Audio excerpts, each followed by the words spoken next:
Hi friends, welcome to my channel. Last bench voice over. கடைசி பாட்டில் என்ன நடந்தது அப்படின்னா, ஜிகியும் நம்ம ஹீரோயினியோட அப்பா ஒன்றா உட்காந்து சாப்பிட்டுட்டு இருக்காங்க. அந்த இடத்துக்கு ஜியாங் வந்துடுறா. அப்பா கேட்குறாரு, என்னம்மா இன்னும் ட்ரெஸ்ஸை மாற்றாமல் அப்படியே இருக்க அப்படின்ற மாதிரி கேட்குறாரு. அதுக்கு ஜிகியும், இன்னைக்கு ஸ்கூலோட ஃபர்ஸ்ட் டே, நான் இப்படி தான் போக போகிறேன். நம்ம ஒரு ரவுடி அப்படின்றது ஸ்கூலில் ரிஜிஸ்டர் ஆக வேணாமா, அதுக்காக தான் இதெல்லாம் பண்ணுறேன் அப்படின்ற மாதிரி அவள் சொல்கிறா. உடனே ஜிகியும் ஆமாம் கரெக்ட் அப்படின்ற மாதிரி கை கொடுக்குறான். நம்ம ஹீரோ தலையிலேயே அவனை 2 அடி அடிக்கிறான். அமைதியர்றா, நீ ஏற்றி விடாதரா அவளை அப்படின்ற மாதிரி அவன் சொல்கிறான். அப்பாவுக்கு கோவம் வருது. மரியாதையே போய் ட்ரெஸ்ஸை மாற்றிட்டு ஸ்கூலுக்கு கிளம்பு அப்படின்ற மாதிரி சொல்லிடுறாரு. இவளும் அப்படியே கோவமாக ட்ரெஸ் மாற்றுறதுக்காக போயிடுறா. நம்ம ஹீரோட அப்பா சாயங்காலம் ஆஃபீஸ் முடிஞ்சு வரும்போது ஜிகியோட அப்பா கிட்ட காசு தராரு. இந்த மாதத்துக்கு செலவுக்கான காசு அப்படின்ற மாதிரி கொடுத்துட்டு, எனக்கு ரொம்ப பசிக்குது அப்படின்ற மாதிரி பேசிகிட்டு இருக்காங்க. கரெக்டாக 3 பேர் ஸ்கூல் விட்டு முடிஞ்சு வராங்க. அப்படியே எல்லாரும் ஒன்றா உட்காந்து சாப்பிட ஆரம்பிக்கிறாங்க. அப்போ ஜிகியோ, நம்ம ஹீரோயினி, உங்கள் எல்லாத்துக்கும் ஒரு முக்கியமான விஷயம் சொல்ல போகிறேன். இன்றைக்கி எனக்கு ஃபஸ்ட்டு பீரியட்ஸ் அப்படின்ற மாதிரி சொல்கிறா. எல்லாரும் ஒரு மாதிரி ஷாக் ஆயிடுறாங்க. என்ன எல்லாரும் ஷாக் ஆகி நிற்கிறீங்க, எனக்கு வாழ்த்துக்கள் எல்லாம் சொல்ல மாட்டிங்களா அப்படின்ற மாதிரி நம்ம ஹீரோயினி கேட்குறா. அதுக்கு ஹீரோட அப்பாவோ, ஆமாம்மா நீ பெரிய பொண்ணாயிட்டியில், உனக்கு வாழ்த்துக்கள் அப்படின்ற மாதிரி எல்லாரும் வாழ்த்துக்கள் சொல்லி ஜூஸ் குடிக்கிறாங்க. நம்ம ஜிகியும் சும்மாவே இல்லாமல் அவள் பாடிக்கு பேசிகிட்டே இருக்கா. எங்கள் கிளாஸில் எல்லாத்துக்கும் இதே மாதிரி தான் வந்தது. வயிறு வலிக்குதுன்னாங்க, பீரியட்ஸ்ன்னாங்க. இதே மாதிரி எனக்கு நோய் வந்துருமோ அப்படின்னு நினச்சி நான் பயந்தேன். இது ஒரு தத்து வியாதியாக இருக்குமோ அப்படின்னு நினச்சி. அப்பா இருந்துட்டு ஒரு மாதிரி சங்கடப்பட்டு, ஏமா இதெல்லாம் எதுக்குமா இப்போ பேசிகிட்டு இருக்க, அமைதியாரு அப்படின்ற மாதிரி சொல்கிறாரு. நீங்கள் என்னோடய ஃபேமிலி, அப்போ நான் உங்ககிட்ட தானே பேச முடியும். அது மட்டும் இல்லாமல் நீங்கள் ஜென்ஸு தானே அப்படின்ற மாதிரி சொல்கிறா. பீரியட்ஸ் டைட்டில் அது மட்டும் இல்லாமல் வேறு என்ன யூஸ் பண்ணுறதுன்னு எனக்கு ஒன்றுமே புரியலையே அப்படின்ற மாதிரி கேட்குறா. அதுக்கு ஜிகியோ, நீ போய் ரூமில் பாரு, ஏதாவது இருக்கும் பாரு அப்படின்ற மாதிரி அவன் ஐடியா தரான். அவளும் ரூமுக்குள்ளே ஓடி போய் பாடிக்குள்ளே போடுற மாதிரி ஒரு இன்னரை கொண்டு வரா. இதை பார்த்த உடனே எல்லாத்துக்கும் ஒரு மாதிரி ஷாக் ஆயிடுது. இவ தெரிஞ்சுதான் பண்ணுறாளா இல்லை தெரியாமல் பண்ணுறாளா அப்படின்ற மாதிரி எல்லாரும் யோசிக்கிறாங்க. அப்படியே தெரிச்சு ஓடுறாங்க. எனக்கு வேலை இருக்குது அப்படின்ற மாதிரி ஹீரோவோட அப்பா சொல்கிறாரு. பின்னாடியே ஹீரோவும் போயிடுறான். ஜிகியும், எனக்கு பால் எடுக்கணும், நான் உங்கள் ரூமுக்கு வரேன் அப்படின்ற மாதிரி சொல்லிட்டு அவனும் ஓடி போயிடுறான். அப்பா இருந்துட்டு திட்டுறாரு, உனக்கு கொஞ்சமாவது அறிவு இருக்கா, பொது இடத்துல இந்த மாதிரிலாம் பேசக்கூடாது, பாரு எல்லாரும் சங்கடப்பட்டு போகிறாங்க அப்படின்ற மாதிரி அவர் கேட்குறாரு. ஹீரோயினியும், நான் என்ன தப்பாக கேட்டேன் அப்படின்ற மாதிரி அவள் சொல்கிறா. ஒரு முட்டு சந்துக்குள்ள ஒரு பொண்ணை 2 பேர் ஈவ்டீசிங் பண்ணிட்டு இருக்காங்க. அந்த இடத்துக்கு ஜிகி போய் அந்த பொண்ணை காப்பாத்துறான். இது எப்படியோ ஜிகிக்கு தெரிஞ்சிருது. ஸ்கூல்ல ஆஃபீஸ் ரூம்ல மைக்ல அலௌன்ஸ் பண்றான் நம்ம ஹீரோக்கு, நீ சீக்கிரமா கிளம்பி வா, நம்ம போய் ஜிகியை போய் காப்பாற்றணும் அப்படின்ற மாதிரி அவன் சொல்கிறா. உடனே நம்ம ஹீரோவும் ஹீரோயினியும் அப்படியே ஸ்கூல்லேருந்து வெளியில் வராங்க. இந்த ரவுடி பசங்களை பார்த்த உடனே நம்ம ஹீரோயினி அப்படியே போய் எகிரி குதிச்சு ஓங்கி ஒரு அடி அடிப்பா. ஜிகியும் அவளை பிடிச்சிக்கிறா. நம்ம ஹீரோ பின்னாடியே ஓடி வந்துட்டு போலீஸ் வருது அப்படின்ற மாதிரி அவன் சொன்ன உடனே அந்த ரவுடி பசங்க போயிடறானுங்க. ஸ்கூல் ஆஃபீஸ் ரூமில் பிரின்சிபால் 3 பேர்த்தையும் நிற்க வச்சு சத்தம் போடுறாரு. என்ன உங்கள் 3 பேரோட பிஹேவியரே சரியில்லை, இந்த மாதிரி தான் பண்ணுவீங்களா அப்படின்ற மாதிரி சத்தம் போட்டுட்டு இருக்காரு. நான் சொல்கிற வரைக்கும் வெளியிலே நில்லுங்க அப்படின்னு சொல்லிட்டு உள்ளே போயிடுறாரு. அந்த இடத்துக்கு அந்த பொண்ணு வருது. நான் ஜியாங்கோட கிளாஸ்மேட் அப்படின்னு சொல்கிறா. ஜிகே இருந்துட்டு கேட்குறான், அப்படியா அப்படின்ற மாதிரி. எனக்கே தெரியாது இவ தான் என் கிளாஸ்மேட்டு அப்படின்ற மாதிரி அவள் சொல்கிறா. அதுக்கு அந்த புது ஃப்ரெண்டோ, நீயும் நானும் ஒரே கிளாஸ்மேட்டு தான், நான் முன்னாடி பெஞ்சில் உட்காந்துட்டு இருப்பேன், அதனால சரியாக கவனிச்சிருக்க மாட்டேன் அப்படின்ற மாதிரி அவள் சொல்கிறா. நான் இதான் ஹெல்ப் பண்ணட்டுமா அப்படின்ற மாதிரி அவள் கேட்குறா. ஒன்றும் வேண்டாம் அப்படின்ற மாதிரி 3 பேரும் ஒன்றாவே சொல்கிறாங்க. இதை பார்த்த உடனே அவர் அமைதியாக போயிடுறா. அந்த புது ஃப்ரெண்டும் ஜிகே கிட்ட வந்து, நீ என்னை காப்பாத்தினில, அதுக்காக சின்னதாக ஒரு பார்ட்டி மாதிரி வைக்கலாம், அதாவது செலிப்ரேஷன் பண்ணலாம் அப்படின்னு நினைக்கிறேன், நம்ம வேணா ஐஸ்கிரீம் சாப்பிட போடலாமா அப்படின்ற மாதிரி அவ கேட்குறா. உடனே ஜியாங்கும் சரி அப்படின்னு சொல்லிடுறா. காசு நீ தானே கொடுப்ப அப்படின்ற மாதிரி கேட்குறா. ஆமாம்மா நான் தான் கொடுப்பேன், ஆனால் 100 ரூபாக்குள்ளே தான் என் பட்ஜெட்டு அப்படின்ற மாதிரி அவ சொல்கிறா. சரி வா போகலான்னு சொல்லிட்டு ரெஸ்டாரண்ட்டில் உட்காந்து எல்லாரும் ஐஸ்கிரீம் சாப்பிட்டுட்டு இருக்காங்க. 3 பேரும் சேர்ந்து மாற்றி அந்த ஐஸ்கிரீமை எடுத்து சாப்பிட்றாங்க. அந்த புது ஃப்ரெண்டும் அப்படியே விசித்திரமாக அதை பார்த்துக்கிட்டே இருக்கா. என்னோடதையும் சாப்பிட்டு பார்க்குறியா அப்படின்ற மாதிரி அவ கேட்குறா. உடனே ஜியாங் கொஞ்சம் கூட யோசிக்காம அதையும் வாங்கி சாப்பிட்றா. ஜிகேயும் அதை அப்படியே ஷேர் பண்ணுறான். ஜியாங் சொல்கிற பதிலுக்கு, நீயும் என்னோட ஐஸ்கிரீம் எடுத்து சாப்பிட்டு பாரு, எப்படி டேஸ்ட் இருக்குது அப்படின்னு அவ்வளோ அப்படியே சாப்பிட்டு பார்க்குறா. இவங்க 4 பேர் அப்படியே கொஞ்சம் க்ளோஸ் ஆயிடுறாங்க. நம்ம ஹீரோ கிளாஸில் எல்லாத்துக்கும் கொஸ்டின் பேப்பரை கொடுத்துட்ருக்கான். அந்த இடத்துக்கு ஒரு பையன் வந்து, உன்னை பார்க்குறதுக்கு யாரும் வந்திருக்காங்க அப்படின்ற மாதிரி அவன் சொல்கிறான். போய் பார்த்தா அது ஹீரோவோட அம்மா. இவன் ஒரு மாதிரி அதிர்ச்சியாகி நின்றுட்டு இருக்கான். அதான் அந்த இடத்துல ஜிகியும் கொஞ்சம் தூரத்துலேருந்து பார்க்குறான். அப்புறம் அம்மா பையனை கூட்டிகிட்டு போய் ஒரு ரெஸ்டாரண்ட்டில் உட்காந்து பேச ஆரம்பிக்கிறாங்க. நல்லா இருக்கியா அப்படின்ற மாதிரி அம்மா கேட்குறாங்க. உடனே அவன் வந்துட்டு, எங்கே போனீங்க இத்தனை நாளா, இப்போ எதுக்கு என்னை பார்க்குறதுக்காக வந்திருக்கீங்க அப்படின்னு ரொம்ப கோவமாக பேசுகிறான். அம்மா இருந்துட்டு சொல்ல ஆரம்பிக்கிறாங்க, உனக்கே தெரியும் அப்பாவுக்கும் எனக்கும் சில கருத்து வேறுபாடுகள் இருந்தது, அதனால தான் அப்பாவை டைவர்ஸ் பண்ணிவிட்டு கொஞ்ச நாள் கேப் எடுத்து இன்னொரு கல்யாணம் பண்ணிக்கிட்டேன். உனக்கு தெரியுமா, உனக்கு ஒரு தங்கச்சி ஒன்று இருக்கு அப்படின்ற மாதிரி அம்மா சொல்றாங்க. இதை கேட்ட உடனே நம்ம ஹீரோக்கு ஒரு மாதிரி டென்ஷன் ஆயிருது. விட்டுட்டு போனவங்களாவே இருக்க வேண்டியதானே, இப்போ எதுக்கு வந்து இதெல்லாம் பேசிட்டு இருக்கீங்க? நீங்க சந்தோஷமா தானே இருக்கீங்க? இத்தனை நாள் இல்லாம இப்போ மட்டும் என்னை பார்க்கறதுக்காக எதுக்கு வந்தீங்க அப்படின்ற மாதிரி அவன் கோவமா கேட்குறான். அம்மா இருந்துட்டு என் சைடு இருக்க நியாயத்தை நீ கேட்கவே மாட்டியா அப்படின்ற மாதிரி பேசிட்டு இருக்காங்க. இந்த சைடு நம்ம ஹீரோ வாசலே பார்க்குறான். 2 பேரும் வாசல் அப்படியே வெயிட் பண்ணிட்டு இருக்காங்க.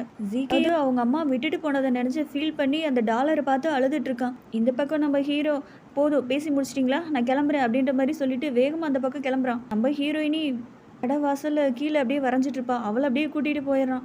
ஹீரோவோட அம்மா ரெஸ்டாரண்ட்ல வெயிட் பண்ணிட்டு இருக்காங்க. அந்த இடத்துக்கு அப்பாவும் வந்துடுறாரு. நான் கொஞ்சம் லேட் ஆயிடுச்சு அப்படின்ற மாதிரி சொல்றாரு. பரவாயில்ல இருக்கட்டும் உட்காருங்க அப்படின்ற மாதிரி பேச ஆரம்பிக்கிறாங்க. அம்மா இருந்துட்டு அப்படியே பேச ஆரம்பிக்கிறாங்க. நம்ம பிரிஞ்சதுக்கு அப்புறம் கொஞ்ச நாள் பிரேக் எடுத்துக்கிட்டு பிரச்சனையை சரி பண்ணிடலாம் தான் நினைச்சேன். ஆனா அதுல இருந்து என்னால மீண்டு வரவே முடியல. அந்த நேரத்தில் தான் எனக்கு ஒரு துணை தேவைப்பட்டது. அதனால தான் இன்னொரு கல்யாணம் பண்ணேன். இப்போ இந்த கல்யாண வாழ்க்கையில நான் ரொம்ப சந்தோஷமாக இருக்கேன். எனக்கு ஒரு குழந்தையும் இருக்குது. இன்னொரு 6 மாதத்துக்கு நான் இந்த ஊரில் தான் தங்க போகிறேன். எனக்கு நம்ம பையனை பார்க்கணுன்னு ரொம்ப ஆசையாக இருந்தது. அதனால் ஸ்கூலுக்கு போய் அவனை போய் பார்த்தேன் அப்படின்ற மாதிரி அம்மா சொல்கிறாங்க. இதை கேட்ட உடனே ஹீரோட அப்பாவுக்கு கோவம் வந்துடுது. யாரை கேட்டு என் பர்மிஷன் இல்லாமல் எப்படி நீ போகலாம் அப்படின்ற மாதிரி கோவப்படுறாரு. எனக்கு ஒரு பொண்ணு இருக்கா, அவ கூட நம்ம பையன் பழகுனா கொஞ்சம் அட்டாச் ஆயிடுவான் அப்படின்னு நினச்சி தான் நான் போய் பேசினேன். அது மட்டும் இல்லாமல் அவங்களுக்குள்ள ஒரு நல்ல பாண்டிங் வரும். என்னோட 2வது ஹஸ்பண்டும் அவனை நல்லபடியாக பார்த்துக்குவாரு அப்படின்ற மாதிரி சொல்கிறாங்க. இதை கேட்ட உடனே அப்பாவுக்கு ஒரு மாதிரி கோவம் வருது. நான் ஸ்கூலுக்கு போனதே தப்புன்னு சொல்லிட்டு இருக்க, நீ என்னடான்னா 2 பேர்த்தையும் பழகவில்லான்னு பேசிட்டு இருக்க. என்ன நினச்சி இதெல்லாம் பண்ணிட்டு இருக்க? 10 வருஷமா என் புள்ளைய ஒரு தடவையாவது பார்க்க வந்தியா? இப்போ வந்துட்டு புல்லு அப்படின்ற மாதிரி உறவு கொண்டாடுற, நல்லா பார்த்துக்கணுன்ற, அவன் தனியாக இருக்கக்கூடாதுன்னு சொல்ற, என்ன பேசிட்டு இருக்க நீ அப்படின்ற மாதிரி அப்பா கண்ணா பின்னான்னு ரொம்ப கோவப்பட்டு வார்த்தையை விட்டுறாரு. அவர் பேசுறதும் நியாயமாக தான் இருக்கு. இந்த பக்கம் அம்மாவோ பதிலுக்கு அப்படியே மல்லு கட்டுறாங்க. நீ பாரு எப்போ பாரு வேலை வேலைன்னு போயிடுற. ஜியாங்கோட அப்பா கிட்ட பிள்ளைங்களை விட்டுற. அவர் தான் பிள்ளைங்களை வளர்க்கவ ஆரம்பிக்கிறாரு. சும்மா ஒன்றும் இல்லை, அவருக்கு நீங்கள் காசு கொடுக்குறீங்கல்ல, அதனால தான் நம்ம குழந்தைய அப்படி பார்த்துக்கிறாரு. உடனே அப்பாவுக்கும் அவரை பற்றியில் பேசுறதுக்கு உனக்கு எந்த தகுதியுமே கிடையாது. என்னை விட நம்ம பிள்ளைய அதிகமாக நல்லா கவனிச்சுக்கிறது அவர் மட்டும்தான். அவரை பற்றி இன்னொரு தடவை தப்பாக பேசினேன் அப்படின்னு சொல்லிட்டு கோவப்பட்டு அங்கேருந்து கிளம்பிடுறாரு. இந்த பக்கம் 4 பேர் ஒரு ரெஸ்டாரண்ட்டில் உட்காந்து புக்கு படிச்சுட்டு அப்படியே பேசிகிட்டு இருக்காங்க. ஃப்ரெண்டுக்காரியே பேசிட்டு அப்படியே ஜூஸ் எடுத்து குடிக்கிறா. ஜிகேயை பார்த்துட்டு இது என்னோட ஜூஸு அப்படின்ற மாதிரி அவன் சொல்லிடுறான். உடனே அவளும் அவனோட உதட்ட அப்படியே பார்க்குறா. அவனை அப்படியே பார்த்துட்டு அப்படியே அங்கேருந்து கிளம்பிடுறா. போய் கொஞ்சம் தூரம் தள்ளி போய் ஜிகேயை பார்க்குறான். நம்ம ஹீரோவுக்கு புரிஞ்சிருது அந்த பொண்ணுக்கு ஜிகேயு மேலே ரொம்ப இன்ட்ரெஸ்ட்டு அப்படின்ற மாதிரி. ஃப்ரெண்டுக்காரியும் அவங்களோட அம்மாவும் காரில் வந்துட்டு இருக்காங்க. அம்மா இருந்துட்டு பேச ஆரம்பிக்கிறாங்க. அம்மா மேக்ஸுக்கு தனியாக கிளாஸ் போனால் நீ நல்லா இருக்கும் அப்படின்ற மாதிரி அம்மா சொல்கிறாங்க. அவளும் அம்மா நான் தான் கிளாஸ் ஃபஸ்ட்டு, நான் நல்லா தானே படிக்கிறேன், ஏம்மா இப்படி பண்ணுறீங்க அப்படின்ற மாதிரி அவள் கேட்குறா. நீ கிளாஸ் ஃபஸ்ட்டாக இருந்தாலுமே மேக்ஸில் கொஞ்சம் மார்க்கு கம்மி தானே, அதுக்காக தான் சொல்கிறேம்மா அப்படின்ற மாதிரி அம்மா ரொம்ப ஸ்ட்ரிக்டாக நடந்துக்கிறாங்க. அம்மா உன் ஃப்ரெண்டு பேர் என்ன? ஜியா. அந்த பொண்ணு படிப்பில் ரொம்ப சுமார் தான் அப்படின்ற மாதிரி கேள்விப்பட்டேன், அவள் கூடலாம் சேர்ந்து பழகாத அப்படின்ற மாதிரி ஒரு வான் பண்ணுறாங்க. இவன் அப்படியே எல்லாத்தையும் காதில் வாங்கிட்டு அமைதியாகவே இருக்கா. உன்னோட பிறந்த நாளுக்கு நான் உனக்கு ஒரு கிஃப்ட் வச்சிருக்கேன் அப்படின்ற மாதிரி அம்மா சொல்கிறாங்க. இவளோ உண்மையா என்ன கிஃப்ட் அப்படின்ற மாதிரி அவ கேட்குறா. எக்ஸாம் நல்ல மார்க் எடு கண்டிப்பாக தரேன் அப்படின்ற மாதிரி அம்மா ரொம்ப ஸ்ட்ரிக்டாக இருக்காங்க. அம்மா இந்த மாதிரி நடந்துக்கிறது அவளை சுத்தமாக பிடிக்கவே இல்லை.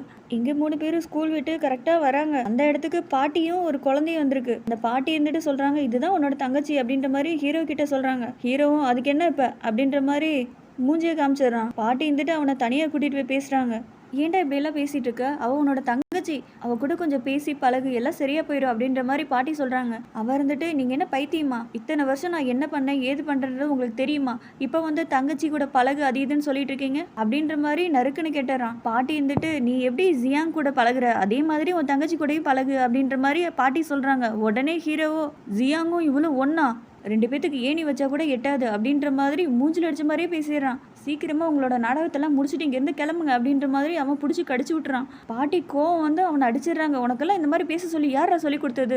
ஜியாங்கோட அப்பா உன்னை ஒன்று சும்மா பார்த்துக்கல, காசு கொடுக்குறாங்க, அதுக்கு காசு கொடுக்குறனால மட்டும்தான் அவங்க உன்னை நல்லபடியாக கவனிச்சுக்கிறாங்க அப்படியே அவனை சொல்லிட்டு அப்படியே அடிக்குது. அந்த இடத்துக்கு ஜியாங் வந்து தடுத்து நிறுத்திடுறா. பாட்டி என்ன பண்ணிட்டு இருக்கீங்க நீங்க அப்படின்ற மாதிரி அவ கத்துறா. அண்ணே பாட்டியோ எப்ப பாரு இவங்களையே தலையில தூக்கி வச்சு ஆடிட்டு இருக்க, ஒரு நாள் உனக்கு புரியும் அப்ப நீ வருவ பாரு அப்படின்ற மாதிரி சொல்றாங்க. கொடை எடுத்துட்டு பாட்டியும் கிளம்புறாங்க. அந்த குழந்தை இருந்துட்டு வருது. உடனே பாட்டியோ நீ இங்கே இரு, உன் அண்ணன் கூட இங்கே இரு, நாளைக்கு ஸ்கூலுக்கு போகணுன்னு ஒன்றும் அவசியம் இல்லை, உங்க அண்ணனே கொண்டு வந்து வீட்டில் விட்டுருவான் அப்படின்ற மாதிரி பாட்டி போட்டு அதாவது போட்டு கொடுத்துட்டு அது பாட்டுக்கு கிளம்புது. அப்படியே 3 பேரும் ஒண்ணா உட்காந்துருக்காங்க. அந்த குழந்தையும் ஆப்போசிட்ல உட்காந்துருக்கு. இதுல யாரு என்னோட அண்ணன் அப்படின்ற மாதிரி தெரியாத மாதிரியே அதுவும் கேக்குது. இவ்வளோ நேரம் சண்டை ஓடிட்டு இருக்குல்ல, வேணுனே தெரியாத மாதிரியே கேக்குது. அந்த இடத்துக்கு ஹீரோவோட அப்பாவும் வந்துடுறாரு. உடனே நம்ம ஹீரோவும் எனக்கு ஹோம்ஒர்க் இருக்கு, நான் போய் பண்ண போறேன்னு சொல்லிட்டு இவன் போறான். பின்னாடியே 2 பேரும் போயிடுறாங்க. அந்த குழந்தையும் அழுகுது, அண்ணா என்னை விட்டு எங்க போற அப்படின்னு. அப்பா இருந்துட்டு அந்த குழந்தைய தடுத்து நிறுத்துறாரு. இருமா, அவன் ஹோம்ஒர்க் தான் பண்ண போறான் அப்படின்ற மாதிரி சொல்லி எவ்வளவோ சமாதானப்படுத்துறாரு. ஜியாங்கோட அப்பாவுக்கு என்ன பண்றதுனே தெரியல. நீ அந்த குழந்தைய பாத்துக்கடா அப்படின்னு சொல்லிட்டு அவர் பாட்டுக்கு போயிடுறாரு.